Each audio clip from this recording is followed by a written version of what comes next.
wala akong kahit ano, ganyan. Kain lang, ganyan. Tapos later, gutom na ulit ako. Parang crave na ulit ako sa rice, sa food, sa fries, sa burger, mga fast food, ganyan. Healthies, mga ganun. Tapos, ngayon, parang wala. Paggabi na, ang last meal ko kasi paggabi, 8 p.m. or 9, ganun. Ano siya, kaya ko nang tumagal. Wala akong nararamdaman na gutom ako. Basta inom lang din ako na inom ng tubig. Tapos wala, hindi ko na nararamdaman yung parang kumukulo yung tiyan ko. Gusto ko na kumain, ganyan. Parang lalagnatin ako kasi gutom na ako ulit. Parang ganun.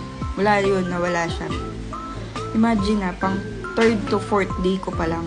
Pero ganun na yung effect sa akin. Sa akin na, ewan ko lang din sa inyo. Kanya-kanya din kasi siyang effect. Pero siguro dahil kasi sobrang gusto ko talagang mabawasan yung timbang ko, ganun. Kaya rin siguro, pati yung katawan ko, ganun yung reaction na gusto niya. Nag-e-effect siya, hello. Yung nag-e-effect siyang ganun, na hindi ako nagugutom. Parang tuloy-tuloy na ganyan. Tapos nag-start na rin ako mag-black coffee. Ayan siya. Black lang as in. Pang 2nd day ko to. Walang sugar, walang creamer. Tapos hindi na ako nagkikrave sa 3-in-1. Yung mga 3-in-1. Alam mo ba sa feeling ko dun din ako tumaba eh. Yung 3-in-1 na yan.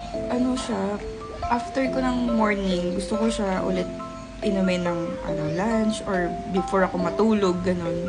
Diba kasi sobrang tamis niya pala kasi. So, ang laki ng calories niya. Ganun. Nung nag-block ako, hindi ko na kinikrave yung ganung feeling, yung ganung lasa ng kape.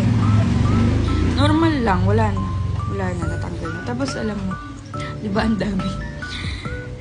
After 14 hours, ito, tingnan mo, di ko pa siya maubos.